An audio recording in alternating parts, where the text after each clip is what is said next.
ሰላም ክብራት ተኸታተልቲ ናይ ኣዲና ቻነል ከመይ ትኾኑ ኣብ ዘለኹምዎ ሰላም ጥዕናን ክኾነልኩም ንሎም መኻኒ መቐፀልታ ናይቲ ዝሓለፈ ትምህርትና ናይ ኣስባይ ኢና ሒዝና መፂና ዘለና ናይ ኣስባይ ሌክሲዮን ዜክስ ኣብ ዝሓለፈ ግዜ ቅድሚዛ ናይ ዝሓለፈ ሰሙን ዝነበረት ናይ ሌክሲዮን ዜክስ ርኢና ነርና ብዛዕባ ናይ ነበንዜት ወይ ከዓ ዞም ዳስ ጌርና ኣብነታት ኣምፂና ነርና ወይ ንዑ ተማሂርና ነርና لوم دما مقصلتا ناي اسفاي ناي لكسيون زيمن حزلكم ماتشلو سناي مكتال كون لكم لا تمنونا ناي لوم معلت بروجرام قبلكم ناي لوم معلت تمرتنا بزعبا ناي بريبوزيشنن يخون مالتي بريبوزيشنن مجمرتا اب ناي اينس رينا نيرناينا اينس نمارلو بزنبرنا غزي بزع بريبوزيشنن احمشاوي مبرهي وي مغلصي هيبنيرا حجرما مقصلتا ناتو اب اسفاي يالنا اب اسفاي አዞ እዚኦም ፕሪፖዚሽንን ወይ ከዚ ግራማቲክ ኣብ አይንስ ኢላን መሃሮ ዘለና እቶም ግሩንድ ላገዝ ባል ወይ ቶም መሰረታዊ ነገር ክሳብ ዝኾኑ ክሳብ አይንስ ቢ አይንስ ቢስቫይ ክሳብ ሲ አይንስ እንዳበልና ኣብ ንኽደሉ ግዜውን ዘገድሱና ነገራት እዮም ማለት እዩ ወላ ቢስቫይ እንዳተማሃረ ሰብ ነዚ ሕጅን መሃሮ ዘለናስ አርስታት መጽ ክሪኦ ክምለሶ ግድነት ይዝኸውን ማለት እዩ ማለት አገደስ ስለዝኾኑ ጃስት እሶም ጥራይም ዘዓምቁምበር እሱ ትምህርትን እሱ ማለት ስለዚ بز مسرت زغام ناي اسفايكا تمنصيمنا لو ماتم بريبوزيشن لو ميغن كم زبزرس نريو زلنا بزعبا انتاينا خري بزعبا ناي بريبوزيشن كوينومسي مس داتيفن مس اكوزاتيفن كنتقومو منخل عينت بريبوزيشن نارماتيزم فيكسل بريبوزيشن زبالو مالت انتايو يناخدم سيتواسيون مال حجي اسي سيتواسيون كمي كمزولو ويك انتاي جلص وي بزع انتاي زاربالو قرينا انتاي كخون አለው ኢልና ባዓልና ወሲና ንዛረበሉ አይነት ፕሪፖዚሽን ማለት የምዝዮም ስለዚህ ከመየም ማዓሲና እንታይ ንጥቀምካ ሓቢርን ሕጂ ንርአዮ ማለት እዩ አገዳሲ ትምህርቲዩ ንኹላትና እቶም ብልክዕ ትምህርቲ ክንማሃር ወይ ዶች ክንፈልጥ ንደሊ ሰባት ክንከታተሎ ዝግባአና ነገሪ ማለት እዩ ሶ ፕሪፖዚሽንን ክሰሪዖ መጀመርታ ኣብዚ ፕሪፖዚሽንን ክሰርዖ ክፍትኒ ኣብዚ شعوث فراغ وين تايل كمستحتت يخاوي بمتايت منتاي زوكل كرينا بدحريت كاسوس ويكاتهم دلونا مالتي نو اتهم جينيتيف داتيف دابلنا كنفوليومينا مالتي وي ياريتا داتيف اندا كوزاتيف مالتي اموداتخا باشبيل دا سرعكو كخيدي مالتي سلازي دقيمه سناي مكتتال كونلكم يمنا لغون حتى انتليكم تصحفوا لي تقولوا كومنت شي زرلو يكون سو بزعبا ان كرينا ان زبل بريبوزيشن وكازي ان زبل ملاغون ولزلنا مستوادد يريتا حجي اذا ان ولزلنا حد غزي اكوزاتيف غيرنا نتقومول نخل حد غزي خا داتيف غيرنا نتقومول نخل مالت حجي معاسينا داتيف نغبرو معاسينا اكوزاتيف نغبرو انا حجي كنري مالتي مجمرتا فو نزبل حتو بان غيرنا نملسو انت علنا خوينا اتيناي فو بداتيف غيرنا نملسو جي اذا نملسا ويتا نزاربا زلنا ارستي ويتا ذاتس تا سنتنس ويكاتا مولو حساب انت دا بان غيرنا ناي فو ملس نهبا لنا خوينا كل غزي انتاي نتكل بداتيف غيرنا نتي ان نغورو مالتي سلازي ابنت ان ديافاند ان ديافاند حجي Wo ist das Bild? Wo ist das Bild? Wo ist mein Bild? Dein Bild ist doch an der Wand. Auf der Wand. Auf der Wand. Wo ist? An der Wand. Kalai, entweder dehri wo, nei wohin? An. An. Koina, kamzellata, gin nei wohin entweder koina. Thailand nimlis an. بإلنا بأنجرنا تاينول أكوزاتيف نتكمل كم أبنت an die Wand ich will doch mein Foto an die Wand hängen جي ولا نتكاسلي كمزي أبنت كسا أصل wohin auf an die Wand أو لا ديكونت أو نخت جبرة تحسم ترى الله هونك an die Wand نبل أكوزاتيف نتكملتي بس هسه كله نزل van زبل زبزة حجزي نتقاملو ناي ان نالبات بخال فورم سلز متصنا دناغرنا خو نخل ግን ان ز بريبوزيشن أبناي فان زبل حطهم كل جزء نتقوموا لينا بس حق جزء بزح مع الطاقة وتنا ماتي كم أمنت حج أن زبل أبناي فان بمتاي بفو مالتي دات ريت أنا فان بداتي في نقول شو مالتي رينا أمنت أم مونتاج زين تاني ريالنا أم مونتاج إيش كومه أم مونتاج also ich komme am Montag zur Schule ich gehe ich komme ja auch am Montag zur Schule ich komme ja morgen am Montag zur Arbeit ስለዚህ wann ዝብል ናይ an preposition ብምታይ ጌርና ንሰርሖ ኩሉ ግዜ ብዳቲቭ ጌርና am Montag am Dienstag ich komme am Dienstag ገለ ኢልና ንዛረብ ማለት ስለዚህ እዚ am ዝብል ዘሎ ስለምንታይ am ዝብል ዘሎ ክርኤና አንዴም ሞንታግ ማለት እዩ so am ንገብሮ ማለት ግን ብሓን ክምል መጽፍሜ ክንሪን ሓቢርና ማለት እዩ ካልኣይ ፕሪፖዚሽን ኣምጽዮ ዘለኹ auf ድብል እዩ auf ዝብል እውን ብልክዕ auf ዝብልካ ልክዕ ከምናቱ ማለት እዩ ከምናቱ ልክዕ በዚአን ተኸቲልና ናይ ሕጂ auf ናይ von ናይ wohin ክልቲ ክኾኒ ስለዚህ ብናይ vo እንተዳይልና ኩሉ ግዜ vo ዝምልስ ዓይነት ሕቶ እንተኾይኑ እንታይልና ዳቲቭ ይዝመጽእ ማለት እዩ ዳቲቭ መጽእ auf ጌርና እንተዳንብሎ ዘለና ናይ vo ተኾይኑ ዳቲቭ ማለት እዩ ኣብነት ኣለኒ auf dem Tisch እጂ ንኣብነት እንታይ ንብል wo ist mein Handy ኢልካ ትደሊ ምሽ hey dein Handy ist doch auf dem Tisch ja auf dem Tisch ወይ auf der Treppeneza au ኮፍ ኢላላ ሄንድኻ au ስኻት ደለኻ dein Handy ist doch auf dem Tisch ይብለካ ሓደ ዝረኣያ ማለት እዩ ስለዚህ wo ist mein Handy ትብላለኻ ናይ wo ዝምልስ ስለዝኾነ auf dem Tisch ንብል ማለት ይቅልል ምዝበለ auf ከዓ ካልኣይ እውን auf ናይ wohin እውን ክንምልሰሉ ንኽእል ኢና ኣብ ምንታይ ኩነታት wo soll ich denn mein Handy ሕጂ ናምነት wo soll ich denn mein Handy hinlegen ናምነት ኣበይ ክገብራ ደልየ ኣለኹ ናተይ ሄንድ ትልካ hey leg doch dein Handy auf dem ደኮና ንብል auf den Tisch leg doch dein Handy auf den Tisch so auf den Tisch wohin so ተዳ ተንቀሳቀሳላ ኮንካ ካብ ሓደ ቦታ ኣምጪኻ ካብ ጅባኻ ናምነት ኣብቲ ቲሽ ትገብራላ ኮንካ auf den Tisch ich ሕጂ ኣብዝላ ናትካ auf den Tisch ገብራ ኣለኹ just ትንቀሳቀሳላኻ ማለት እዩ ምንቅስቃስ ዘሎ እንተኮይኑ ናይ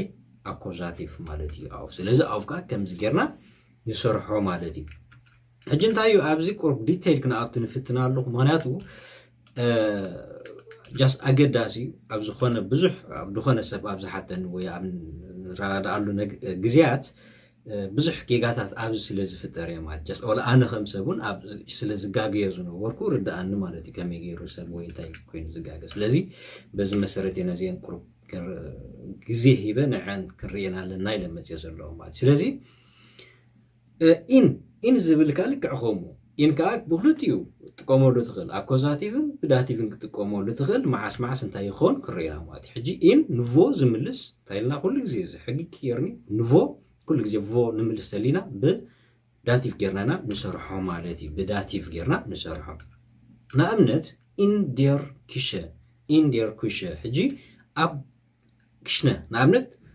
ቮ ቢስቱደንት ትብሎ ኣብ ሓደ ስኻፍቲ ቮንስ ይመራ ኣለኻ ሓደ ሰብ ዓርክኻ ድዩ ወይ ገለ ወይ በዓልቲ ቤት ካድያ ኮፊላ የላን ምሳኻ ኣበይ ለኺልካ ተሓታ ኣለኻ ቮ ቢስቱደንት ትብላ ቮ ቢስቱደንት ኣበይ ለኺ ትብላ ማለት እንታይ ትብለካ ich bin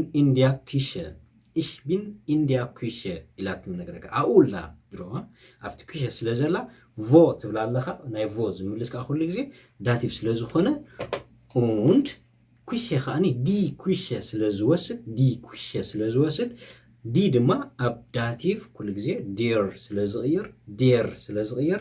in der Küche bin ich ወይ ከዓ ich bin in der Küche ኢላ ትምልሰልና ማለት እንታይ እዩ ናይ ቮ መልሲ ማለት እዩ ብድሕሪኡ ዝመጽእ ናይ አኮዛቲቭ ድማ ናይ ቮሂን ሕጃምነት ብሓንሳእ ክትዕልል ፀኒሕካ ብዞፋ በዓልቲ ቤትካ ሃንደበት ኢላ ተኸይድሪኻ ቮጌስ ደንሂን ትብላ ናይ ፍትኸልኽ ዳ ትብላ ንኣብነት ማለት እዩ ትብለካ ናብ ክሽን ተኸይዳ ኣላ ኮይና ich gehe in die Küche just ትኸይዳ ዘላ ትንቀሳቐስ ስለ ዘላ ናብቲ ኩሸ እዚ ኸይድ ዘለኹ ትብለካ ከላ in die Küche nicht in der Küche in die Küche ich gehe in die Küche ኣብዚ ኣላትና ich gehe in die Küche ንብል ማለት እዩ in ሳልሳይ in ኣብ van ዝብል ክንጥቀመሉ ንኽእል van ዝብል ሕቶ ክንምልሰሉ ንኽእል ኢና ማለት እዩ ብመዓስ ኢና ንምልሰሉ van ንዝብል ሕቶ van ተቆይና ኩሉ ግዜ ዳቲቭ ማለት እዩ ኣብነት im Winter ich fliege im Winter nach Eritrea Namnet, im Winter. Wann fliegst du nach Eritrea? Im Winter fliege ich. Im Winter. Nicht in Winter, sondern im Winter ማለት እዩ ትኸውን ዘሎ መቐፅልታ hinter ድብል ወቃ ብድሕሪ ዝብል ዝገልጽ ዓይነት ፕሪፖዚሽን እዩ hinter ድብል ድማ ልክዕ hinter ካ ልክዕ ከምዞም ኣቀዲምና ንሪኦም ፅናሕና ፕሪፖዚሽን ኮይኑ ቬክስል ፕሪፖዚሽን ኮይኑ ኣብ ክልቲኡ ክንጥቀመሉ ንኽእል ማለት እዩ የናኽእል እዮም ብስቱዋስን እንጂ ኣብዚ ከመይ መዓስካ ሓቢርና ንሪኦ ቮ hinter ዝብል ቮ ቢስቱ ሕጂ ንኣብነት ሓደ ሰብ ንገዛኻ ትዕድም ንበለ ዓዲምካ መፅኡ ሓልተሸለ ወሪዱ መፅኡ ኣለኹ ቤና ኣለኻ ገለ ትብሎ ንኣብነት ሕጂ ብድሕሪ ሓደ ገዛ ኣለኹ እንተዳ ክብለካ ኮይኑ ich bin hinter Wo abe alla khaya khatublo zella wo bist du ich bin hinter dem Haus dativ ማለት እዩ ኩሉ ግዜ ፍሉጥ hinter dem hotel ላሉ ንኣብነት ያ ሆቴል ኣጣኻላ ሕጅሱ እታ ሆቴል ትርኢ ኣለኻ ገለገለ ምስልከ ያ ich bin doch hinter dem Hotel ድሕሪ ኣለኹ ለካ ኣሎ ደው ኢሉ ኣብኡ ኣለኹ ለካ እንተል ich bin hinter dem Hotel ንብል ማለት እዩ ስለዚ das Hotel ወይ ድማኒ hinter ዳቲቭ ስለዝኾነ ናይ ዳስካ ኩሉ ግዜ dem ስለዝኾነ ich bin hinter dem Hotel ትብሎ ማለት እዩ hinter ወይ ብድሕሪ ዝብል ትርጓሜ ንሆ ናይ wohin እውን ክንምልስ ንኽእልና wohin gehst du denn ትብሎ wo gehst du hin oder wohin gehst du ከም ክስታይ ገርና ኮንክሉዥን ሓተና ኢላ ፅገብ ስለዚ ኣኮዛቲቭ ናይ wohin ተኮይኑ ኣኮዛቲቭ ich gehe hinter das Hotel ሕጂ ብድሕሪታ ሆቴል ክኸይድ እንጂ ኣብ ሓደ ኣባኖፍ ኮይኑሲ ባናይ ተላላ hinter das Hotel ከይድ ናምት ወላ hinter das Hotel እንታይ ክብለኹን መዛናግዒ ኣለኹን ናብኡ ትኸይድ ኣለኻ ንስኻ hinter das Hotel gehe ትብል ናብኡ ክኸይድ ሕጂ ኣብዚ ነስተውዕለሉ wohin ናብኡ ክኸይድ ምንቅስቓስ ስለ ዝኾነ ኩሉ ግዜ hinter das Hotel ንብሎ ማለት እዩ ቀፂልና ብዛዕባ for ሕጂ for fior ደይኮነ for እዛ for ንሪኣ ዘለና ማለት እዩ fior ደይኮነ ታ ኤፍ ጀሚራ እምላውት ኤር ትኾን እዛ for ማለት እዩ እዚ for ከዓኒ ልክዕ ከምኡ ማለት እዩ ልክዕ ከምኡ ወይ ዳቲቭ ወይ ኣኮዛቲቭ ኢና ንጥቀመሉ መዓስ ኣበይ ከዓ ከም ግዜኡ ማለት እዩ ስለዚ for ንዝብል ሕቶ vo ዝብል ተዳ ኮይኑ ከምስ ቀደምና ዳቲቭ ክትጥቀመሉ ኢና ንኣብነት for dem house ኣበለኻ ኢልካ ንሓደ ሰብ ትስእኖ እንታይ ይብለካ ich bin doch for dem house ግን ትገዛ ኣለኹ ኣበለኻ ንስኻ ገለ for dem house ኣውሎ ድሮ ማለት እዩ ብድሕሪኡ wohin ናልባት ህውኸኩም እንተልየ ወይ ዝህወኽተ ኮይነ ቀስ ክብል ከም ዘለና ንጎርኒ ከም ክስታይ ማለት እዩ ሶ wohin ድማ እንታይ ዝምልሰልና ኣኮዛቲቭ ማለት እዩ ኣኮዛቲቭ እዚ ኣኮዛቲቭ እንታይ ኢና ንብል for das Haus das ስለዝኾነ ትደም ካብ ሕጂ ኣቀዲምና ስለተማሃርና ዝነግሮ ኣለኹ house das ካ ኣብ ዳቲቭ ደም ወስድ ኣብ ኣኮዛቲቭ ካ ከም ዘለዎ ዳስ ይኸውን ማለት እዩ ዘቀዲምና ስለተማሃርና ምድጋም ከይከውን ስለዚ wohin wo gehst du hin ich gehe for dem Haus ich gehe for das Haus ይቀርታ das Haus ማለት ኣኮዛቲቭ ስለዝኾነ ich gehe for das Haus ቅድሚት ቤት ቅድሚ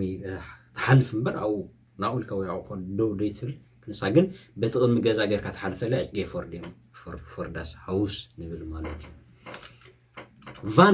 van ድብልካ ኣለና ናይ for ንጥቀመሉ ኢና for ናይ van ወይ ከዓ መዓስ ንዝብል ክንምልስ ማለት እዩ መዓስ ኢና ንጥቀመሉ ንኣብነት ብዳቲቭ ኢና ንጥቀመሉ ዳቲቭ ኣብ ዘለኒ ዳቲቭ van ንዝብል ሕቶ ንኣብነት for einer Woche ዳቲቭ ማለት እዩ die Woche ስለዝኾነ die Woche ዳቲቭ ክመጽእ እንከሎ der ስለዝኾነ einer ንገብሮ ኣለና ማለት እዩ ታይዚ ዳቲቭ ይኾናል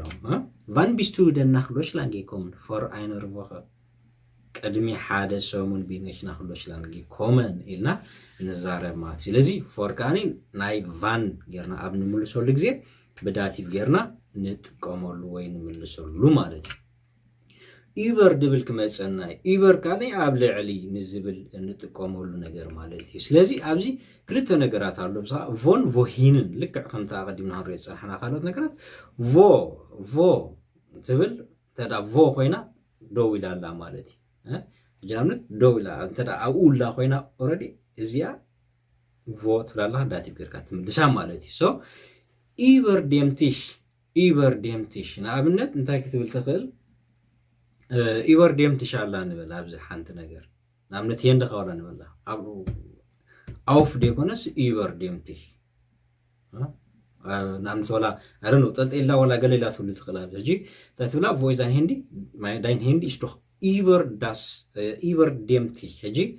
ዴምቲሽ ኣብዚ ልክዓኡ ደይኮነ ታብቲ ቲሽ ከምዚ ኢላ ደይኮነ ዘላ እንታይ ኣብቲ ልዕሊኡ ጠንጠ ኢላ ንበላና እምነት ከም እምነት ማለት ስለዚ ኢበር ዴምቲሽ ኢስ ዶኽ ዳይን ሄንዲ ትብል ማለት እዩ እንተዳ እስኻ ካብዚ ምፅኻስ ኣብቲ ልዕሊ ገብራ ከምዚ ጌርካ ኣብዚ ከምፅኣ ኢልካ እንተዳ ጌርካ ያለኻ ድማ እንታይ ትብል ናይ ቮሂን ማለት እዩ ናይ ቮሂን ኣበይ ክገብራ ደሊኻ ኣለኻ ኢበር ዴንቲሽ ዴርቲሽ ስለ ዝነበረ ዴርቲሽ ወስድ ኣብ ኣኮዛቲቭ ዴን ኸውን ኣብ ዳቲቭካ ዴም ኸውን ማለት ስለዚ ኢበር ዴንቲሽ ኢስተስቶኽ ዳይን ሄንዲ ኦኬ ዱሊክስ ሕጂ ንኣብነት ኣብቲ ልዕሊ ቲሽ ኣብ ኮፍ ደይኮንካ ተብሎ ኣብቲ ላዓሊ ማለት እዩ ተዳኡ ክትገብራ ኮንካ ትመፅእ ዘለካ ኢበር ዴንቲሽ ትብሎ ማለት እዩ ኡንተር ዝብል ድማ ብትሕቲ እዚኣ ትሻላትና ብታሕቲ ማለት ኢና ኡንተር ሕጂ ቮይስ ማይን ሄንዲ ኢስ ኡንተር ዴምቲሽ ኣብኡ እንተዳ ወዲቕ ኣላ ኮይና ኣብ ትሕቲ ጠውላ ንልትልካ እንዶ ኣብ ትብለሉ ግዜ ኡንተር ዴምቲሽ እዚ ቲሽ ንበሉ እዚኣ ካ ሄንዲ ኣብ ዘላ ማለት እዩ ስለዚ ኡንተር ዴምቲሽ ኢስቶ ማይን ሄንዲ ኦኬ ቮ ኩሉ ግዜ ፍሉጥ ዳቲቭ ማለት እዩ ኢንተርዴም ቲሽ ወይ ኢንተርዴም ዞፋ ሞባይልካ ወዲኣስ ኣብ ትሕቲ ዞፋ ወይ ኣብ ትሕቲ ሳሎን ተዳኣትያ ኣላ ዳስ ዞፋ ይኸውን እንተር ተኮይንካ ኣብኡ ለኣትያ ስለዚ ወረዳ ኣትያ ስለ ዘላ ኢንተርዴም ዞፋ ንብላ ማለት እዩ ናይ ቮሂን እንተዳ ርኢና ድማ ቮሂን ዝብል ቃል ወይ ከዓ ቮሂን ዝብል ሕቶ ኣብ ንምልሰሉ እንተርካ ልክዕ ኣኮዛቲቭ ንጥቀም ማለት እዩ ንኣብነት ቮቪልስ እንዳይነ ሹሃሽ ተልና ናትካ ሹሃስ ኣበይ ክትገብሮ ደሊኻ ኣላ ሽቲ ዶኻ ይንፈኽ ኢንተርዳስ ሶፋ ትሕቲ ክሳይ እንደጎበሮ ኣይገበሮን ዘሎ ኖኽ እንደጎበሮ ኣብ ንብለልኻኒ ኣብ ትሕቲ ዞፋ እንደጎበሮ ኣይንፈኽ እቲ ወንዶ ትሕቲ ሶፋ ግበሮ እንተናትብልኻ ኢንተርዳስ ዞፋ ኢና ንብል እምበር ዴማ ይንብልና ምክንያቱ ምስ ገበሮም ኢዱ ምስ ገዘፋ እታ ነገራት ኣብ ትሕቲ እንተዳ ኣላ ኣብ ኣገዲፎ እንተዳ ኢዱ ስዒብዎ እንታይ ንብል ኢንተርዴም ሶፋ ኢስቲስ ንብል ማለት ስለዚ ቁርብ ርዱእ ክኸውን ተስፋ ይገብር ብድሕሪኡ ኔበን ኣብ ጥቓ ኣብ ኔበን ዝብል ከዓ ክመፅእ እዩ ኔበን ከዓ ልክዕ ከምኡ ናይ ቮ ኣብ ንምልሰሉ ብዳቲቭ ክንጥቀመሉ ኢና ንኣብነት ኔበን ዴም ሃውስ ich bin doch neben dem Haus ጥቃት ገዛ ኮዩ ዘለኹ ትብል ማለት እዩ ኔብን ወይ ከዓ ናይ ቮሂን ካብ ቮ ጌሄስቱ ሂን ተይልካ ካኒ ich gehe neben das Haus ኣኮዛቲቭ ich gehe doch neben das Haus ንብል ማለት እዩ das Haus ያ ሕጂ ርድእቲ ማለት እዩ ኔበን ኣብ ጥቑ ፎር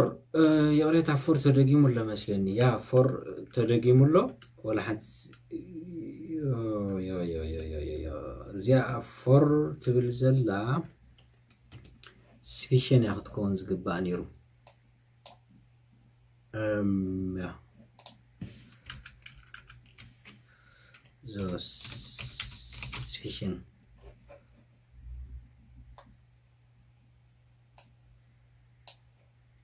Okay. So it's gonna solena show. Okay, so slide show from current slide. ዘሪና ይናጸጋም ይውሉን ስለዚህ ስፊሽን ድብልካ ንረ ወይ አሞንጎ ስፊሽን ኩሉ ግዜ እንታይ እቲ ኮፒ ፔስት ስለዝገብሮ እቲ ፎር ኣቀዲም ጸኒሕ ካባ ስለዘምጻእ ወይ ኣታፈር ከም ዘላታ ጸኒሐ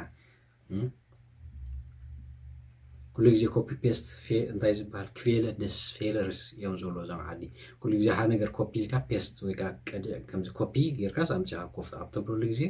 ኩሉ ግዜ ፌለር ጋጥም ማለት እዩ ልካ ከምዛ ዝረአና ማለት ስለዚ ዘይምጓሪኦም ዝሓሽ ብዝኾነ ስፔሽን ድብልካና ኣሞንጎ ክልተ ነገራት ማለት እዩ ኣሞንጎ ክልተ ነገራት ንኣብነት እዚኣ ፒሮይዝያ ኣሞንጎ ኢድ ክልተ ኢዳዊ ኣላ እዚአን ኣሞንጎ ክልተ ኢዳዊ ክፌልና ይቃልኩን ከምዚ ኢላ ኣላ ኣሞንጎ ማለት እዩ ሶ سفيشن دبل كستايكاني كنرينا ماتي ناي فوخ ملسن كل سفيشن حجي يا دي فراو زيت سفيشن ميا und dir جي امونغوين امونغوخان ياكوف تبل تاسبيتيا كل غزيه تفراوزي امونغون ياكوف تبل ويكا داس كيند زيت سفيشن ميا امونغوين und dir امونغوخان امونغوينا كوف وي كوف زبل نبل مالت سفيشن لك ابي فو ناي فو ايزي ابي كوف بل اب كنز كوف بل لا ماتي ناي فوين دماني سفيشن مش ان ديش نبل حجي زيتسن ديكون زتسن دي فراو زتس sich zwischen mich und dich امونغوخان امونغوين كوف كتبليا ايبدتن ترى تبلالا اتاكشن تغوبلا بحج كوف تبل سلازلا zwischen mich und dich كوف تبلالا نبلالنا مات ايبدتن ግን كتبليا نبلالنا مات ስለዚህ بخنزي zwischen كا አኮዛቲ ገራና ይወይን ንገብሮ ማለት ቫንድ ማኒ ናይ ማዓስ ዝብልካ ሓደ ግዜ አሎ ስፔሻል ክልተ ሳይት አሞንጎ ክልተ ግዜ ገደብ ናይ ግዜያት እንተራ ተዛረባልካ ኮንካ በስፔሻል ገርካ መኻብዳቲቭ ገርና ንሰርሖ ማለት ኢና አምነት ስፔሻል ሞንታግ አሞንጎ ሞንታግን und dem Wochenende das Wochenende ስለዚህ ስፔሻል ሞንታግ und dem Wochenende muss ich in die Schule gehen ja امونغو مونتاغن اب قدام سنبتن زولو سينسولوسي ስለዚህ ትምህርት ከከማምነት ማለት አይ ቲንክ ዚኤን ኔርን መስለኒ ያ ዚኤን እንተን ቀንድ አገደሲ ለዘምጻ ኮና በአስባይ ማለት እዩ ስለዚህ ኩላትና ተገዲስና ቢተ ዚኤን ተገዲስና ንፍለጠን ማለት እዩ ምክንያቱ ኩሉ ግዜ ተፈሊጥካዮ ቀሊል እዩ ስለዚህ ክትፈልጠኻ ደጋግምካ ተማሃረለካ ወይ ከተመወለካ ማለት ስለዚህ ደጋግምኩም ተፈት ብልኩምም ትወልጦ ነረ የተአማመን ማለት እዩ ስለዚህ ቀጥለ manchmal sind diese Präpositionen mit dem Artikel verbunden ጂ ገሓደ ግዜ ሲ እዞም ስዑብስ እንታዮም ምስ አርቲክል ተላጊቦም መጽና ማለት እዩ እንታዮም አንቶ ይሪኢለኩም ነረ ቀዳማይ አም አለና አም ዝብል ታይን ይላገር ሬና ብድሕሪው አንስ ዝብል ኢም ኢንስ aufs force ዝብላሉ አም ዝብል እንታይ ይውክል አንዴም ዝብል ዝነበረ ካብ አንዴም ታንቶ ይዝራና አም ሞንታግ ካብ ንብል አንዴም ሞንታግ ይማለት እዩ ስለዚህ ካብ አንዴም ሞንታግ ንልታይ ንብል ኩሉ ግዜ አም ኢልና ነቲ ንሕጽሮ ማለት እዩ አንስ ዝብል ድማ አንዳስ ዝብል አንስ ኢልና ንሕጽሮ ማለት እዩ ኢም ንዝብል ድማ ኢንዴም ኢልና ኢም አክንዲ ኢንዴም ንብል ኢም ኢልና ንሕጽሮ ማለት ይኻብቲ አንወስዳለና ኩለን ይኻብዚ አውሲና ኤም ጋዛሽና ኢም ንገብሮ አን ከም ዘላታ ኤስትር ሓብዝ ንወስድ አን አ ኤሞሽና አም ንገብሮ ማለት ስለዚህ ኢንስ ዝብልካ ኢንዳስ ዝብል እሽጌ ኢንዳስ ሬስቶራንት ካብ ትብል እሽጌ ኢንስ ሬስቶራንት ትብል ማለት እዩ አውፍ ዝብልካ አፍ ዳስ ሶፋ ካብ ትብል አፍስ ትብል አፍ ሶፋ ትልካ ኮሚ ሕጅብ ዝዓዲ አፍ ዳስ ሶፋ ትብለካ ናምነት የለን ተራ አፍስ ሶፋ ብለካ ሕጽር ዝበል ሕጅ ታይሉ ኢልካ ካብቲ ደናገር ትፈልጦ ማለት እዩ ፎርስ ካኒ ልክዕ ፎርዳስ ሃውስ ፎርስ ትብሎ ማለት ስለዚህ ካኒ ቁርብ ከይተሓወሰና ወይ ድማ ታይዙልና ከይንግረም ቁርብ ክንፈልጦ ስለዘለና ምጽን ዘለኹ ማለት እዩ ቀጽለ ኢቡን ሒዘ መጽለኹ ሓቢርና ንስራሕ አይንዚል ቀሲለ ክሰርሖ ክፍትኔ ምክንያቱ ሓቢርና ንስኹምን ክስታክ ፓርቲሲፔት ክገብሩ ስለዘለኩም ማለት እዩ ስለዚህ እንታይ ብለና ኣሎ ገሄስቱዱ ኢን ዳሹለ መጀመርታ ደገድሰን እንታይ እዩ ሹለ እንታይ ይወስድ ቅድምሪ ሹለ እንታይ ዓይነት አርቲክል ወስድ ፈልጥ ማለት እዩ ሹለ ዝወስዶ አርቲክል እንተዳፈሊጠ ድማ isn't አይነት አርቲክል ይሪዮ የሬታ አይነት ፕሪፖዚሽን ይሪዮ እዚ ፕሪፖዚሽን እዚ መስፈለጥኩዎ እንታይ ከም ድወስድካ ይውስን ማለት እዩ ከም ዝኽን መሃረት ጸናሕና ቬክሰል ፕሪፖዚሽን ተዳ ኮይኑ ወይ ሓደ ግዜ ዳቲቭ ሓደ ግዜ አኩዛቲቭ ድወስድ ተኮይንካ ናበይ ኸይድ ናብዚ ኸይድ እንታይ ይኸትሕቶይ ናይ ቮዲው ወላስ ናይ ቮሂን እንታይ ትሕቶይ ኣብዚ መጽ ይሪኦ ማለት እዩ ስለዚህ ገሄስትዱ ለና ስለዘሎ ብዛዕባ ምኻድ ስለዝኾነ እቲ ሕቶ እንታይ ክንብልና ክንመለስ ከለና አኮዛቲቭ ከም ዘልየኒ ፈሊጥ ኣለኹ ናይ ምኻድ ስለ ዝኾነ ናይ ቮሂን ስለ ዝኾነ ማለት እዩ ስለዚ አኮዛቲቭ ምዃኑ ተዳ ፈሊጠ እዚኣ ዲ ከም ትወስድ ተዳ ፈሊጠ ዲ ኣብ አኮዛቲቭ እንታይ ይኸውን ዲ ኣብ አኮዛቲቭ ከም ዘለዎ ዲ ይኸውን ስለዚ እዚኣ ከዓ ዲ ማለት ይመልሲ ለኻ ዲ ይገብራ ማለት እታ መልሲ ስለዚ ዲ ኩና ኣለና ስለዚ ከምዚ ጌርና ንስራሓዮ ማለት እዩ ሶ እዚኣ ከዓ ልክዕ ከም ደጊምያ ማለት እዩ እዚኣ ከዓ ልክዕ ከም ኣገርና ንሪኣ መጀመርታ ሹለላ እንታይ ትወስድ ሹለ ዲ ኣብ ርእስና ፅሕፍ ብድሕሪ ብዛዕባ ምንታይ ይብለን ኣሎ ich bin ኣለኹ ኣነ ኣለኹ ኣበይ ኣሎ ኣብ ቤት ትምህርቲ ስለዚ ኣበይ ኣለኻ ናይ ቮ ከም ዝኾነ ኦልሬዲ ፈሊጥ ኣለኹ ስለዚ ኣብዚኣ እንታይ ከም ትወስድ ፈሊጥ ኣለኹ እዛ ኢን እዚኣ ሕጂ ብዛ ግዜ እዚኣ ዳቲቭ ክትወስድ ከም ትኽእል ፈሊጥ ኣለኹ ስለዚ ናይ ዲ ዳቲቭ ከንታይ ይኸውን ዴር ይኸውን ስለዚ ዴር ዝብል መፅእ ich bin in der Schule ይሬታ ich bin in der Schule ኢልና ንምልሶ ማለት እዩ ስለዚ ቀሊል እዩ ከቢድ ኣይኮነን ግን ምርዳእ ጥራሕ የድልዮ ማለት እዩ ቢ get the dash killer እጂ ኣብዚ ጌት ትኸይድ ድያ ጌት ጌን ስለ ዝኾነ ዛልክዕ ኸማ አኮዛቲቭ ማለት እዩ ኬላ ከንታይ ይወስድ ዴር ኬላ ይወስድ ንኣብነት እዚ ኬላ ዴር ይወስድ ዴር ዝነበረ ኣብ አኮዛቲቭ እንታይ ይቕየር ዴን ይቕየር ስለዚ ዴን ትኸውን መልሰ ማለት እዩ ንዓኹም ድላታ ነድገማ ist sie in dash ኬላ ኣብ ኬላ ድያ ዘላ ኢሉ ክሓት ደልዮም ዘሎ ርዱ ነገር እዩ ስለዚ ኬላ ቀዲምና ሪናዮ ዴር እዩ ስለዚ ቮ ዝብል መልሲ ወይ ሕቶ ስለ ዝኾነ ኣበየላ ዝብል ሕቶ ዘመልክት ስለ ዝኾነ ዳቲቭ ንገብሮ ናይ ዴር ዳቲቭ ከንታይ ይኸውን ዴም ይኸውን ማለት እዩ ስለዚ ዴም ንገብሮ ማለት እዩ ሞዳት እዚኣ ላትኒ ቀፂለ ሽቴል ደን ቫይን ኣፍ ዳሽ ቲሽ እጂ ሕጂ ሽቴል ግበሮ ኣፍ ዴን يوريدا أوف داشتي لنا له حجين تاينا نري إذا أوف مجمرتا أكلتي يوزا خيدي لنا بزعبان تايب لنا له شتيت ديكون ألو ديكونس جورو أو لنا له كورجيزيب زي أنا رد علن زين كاني شتيلن زي داس قلنا قرت لالك شتيلن ديلكا بزعبا جورو أقومتو أفت جورو أمبرو أو نما بالنت كومو لك عليه سلزي زخناي كجبرو نخجبرو نخات زوزو زلها ويتنقرو زلها ስለዚህ ኩሉ ግዜ ናይ ቮሂን ማለት እዩ ቮሂን ካሉ ግዜ አኮዛቲቭ ይወስድ ብድሕሪ እንታይ የለና ቲሽ ድብል ወይ ካብ ጣውላ ዝኻኒ ዴር ወስድ ዴር እንተዳ ኣብ አኮዛቲቭ ኮይኑ እንታይ ይኸውን ዴን ይኸውን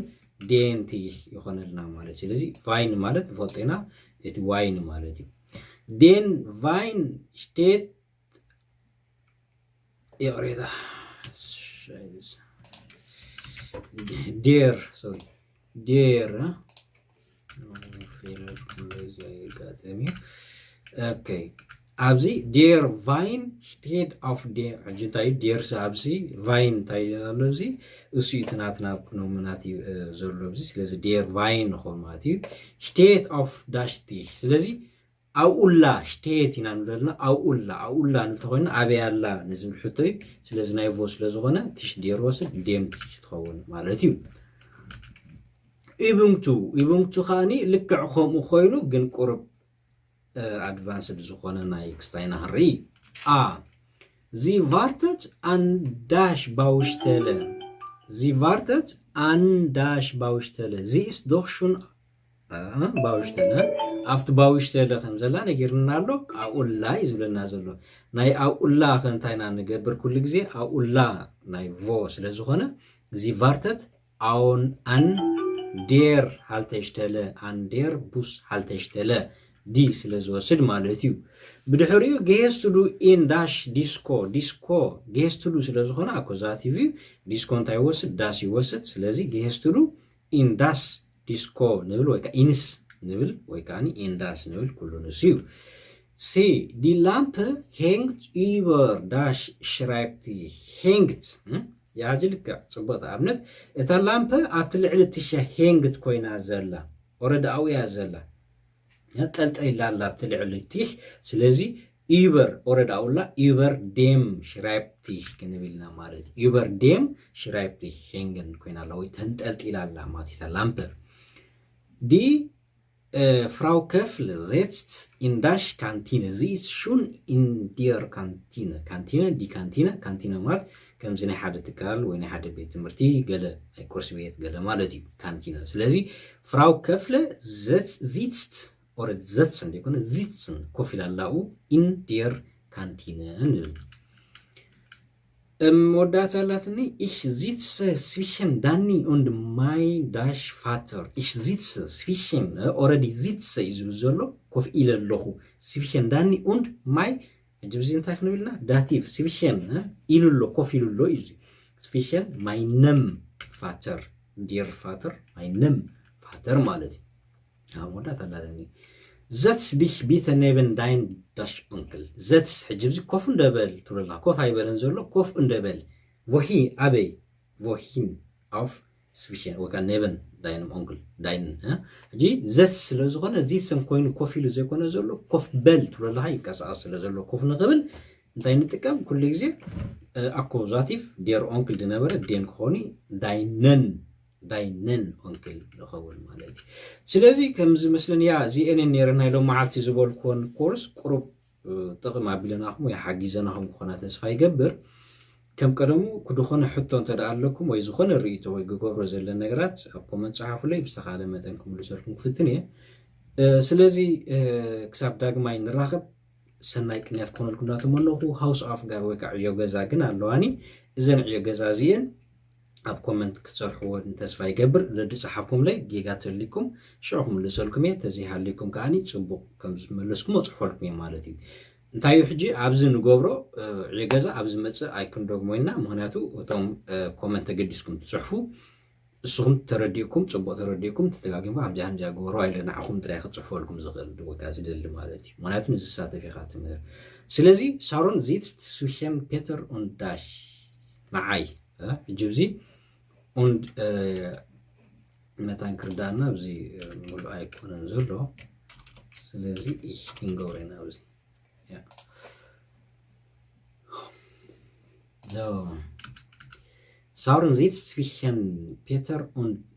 لنا ich ingoro ማለት der Hund sitzt unter der Stich ja die gemirnalo lebst du in der Stadt Nein, auf das Dorf. Ja, und Melissa. Josie möchte morgen auf das Land fahren. Ja, und Melissa. Ja, also, sie nähern مثلا ja, sie 4 حتتاتين እዚአን ብስተኻለ መጠን ሰሪሕኩም ተገዲስኩም ኮመንት ጽሑፉ ላይ ክትጽበየ ስለዚ ደጊመ ጽቡቕ ናይ ትምህርቲ ግዜ ነይሩ ክኾን ተስፋ ይገብር ደጋጊምኩም ራእይዎ ትርዳእኩም ማለት እዩ ካልኣይ ሓንቲ መሕሰንታ ሸር ምባልካ ኣይናሕማ ምክንያቱ ነቶም ዘይበፅሖም ንኽበፅሖም ማለት እዩ ስለዚ ሕጂውን ደጊመ ሰናይ ሰሙናት ኮነልና እንዳተመነኹ ኣብ ዝመፅእ ግዜ ብካልእ ኣርእስቲ ሒዘ ክመፅእ ክሳብ ሽዑ ሰሰናዩ